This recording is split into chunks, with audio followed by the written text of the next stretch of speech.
Matapos ang matagumpay na panalo ni Mika Salamanca bilang big winner ng Pinoy Big Brother, tila napapansin ng marami na hanggang ngayon ay wala pa rin itong bagong proyekto sa GMA Network. Bagay na ikinadismaya ng kanyang mga taga-suporta.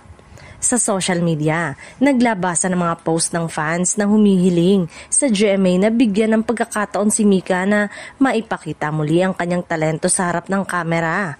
Ayon sa ilan, sayang daw ang momentum ng kanyang pagkapanalo dahil tila walang kasunod na TV appearance o acting gig. May ilan pang netizen na nagsabing si Mika ay may malakas na fanbase at natural na karisma, kaya't deserve daw nito ang sariling segment o teleserye. May mga komentong, GMA, wag nyo sayangin si Mika, fresh face, genuine personality at crowd favorite pa.